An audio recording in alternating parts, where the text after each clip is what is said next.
As the dust settles on the 2018 World Cup and the party begins in the streets of Paris, Marseille, Bordeaux and beyond, we reflect on a competition that has done more than just fill our summer with a feast of football. We reflect on a competition that has revitalized the world's love of the game.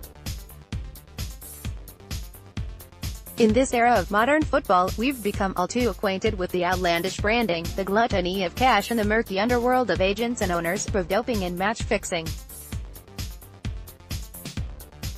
The cringy transfer unveils the multi-million-euro contracts, the diving, the hairstyles, the silly celebrations, the rushes, and the Qatars, the dabbing.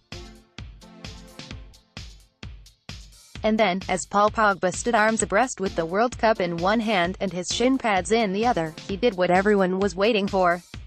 He dabbed. It may seem trivial, an easy Instagram filler for his 25 million followers and social media bloodsuckers alike, but it was more than that.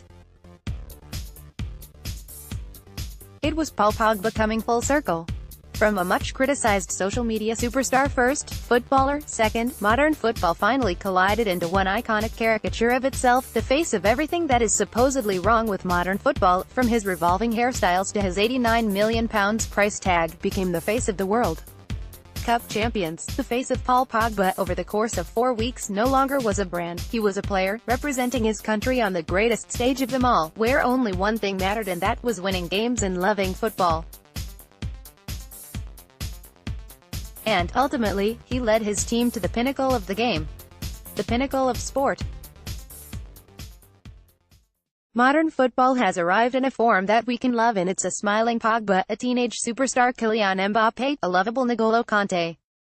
For a few weeks, we could forget about modern football, the ugly monster, and absorb ourselves in modern football, the entertainment.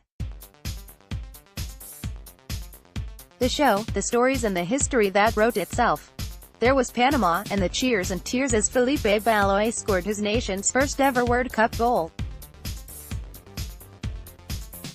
They may have been 6-0 down against England, but that didn't matter, and nor should it. Panama had just scored in the World Cup.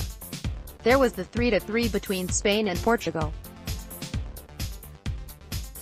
An instant classic, with one of the most unforgettable goals in history as Cristiano Ronaldo crashed a free kick into the top corner. There was little old Iceland holding Argentina to a draw. There was the return of Mohamed Salah with the weight of a nation on his back. There was Russia getting to the quarterfinals and proving everyone wrong and making their nation proud against all the odds. There was Irving Lozano in Mexico showing that all was not well in the German camp.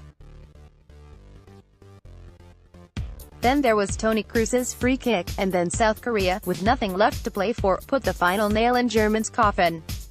There was Neymar being so good and so frustrating all at the same time. Senegal setting the pitch alight. Iran putting in the performance of their lives against Spain in that throw-in.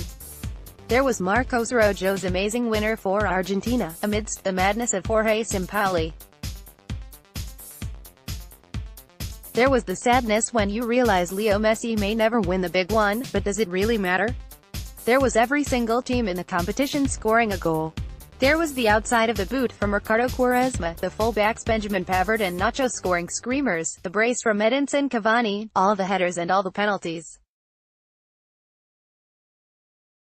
There was all the VAR, so much VAR, but it was so bloody great at the same time. There was Batshuayi kicking the ball off his head. There was Kylian Mbappé. There was Croatia hammering Argentina and getting all the way to the final, led by the best midfielder of a generation in Luka Modric.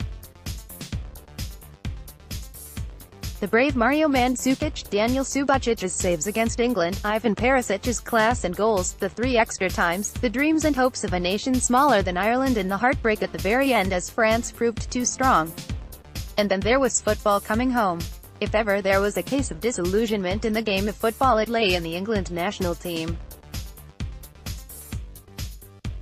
But then came along Gareth Southgate and his band of modern football disciples, the dancing, double-tapping squad of no hopes that proved everyone wrong and won a penalty shootout.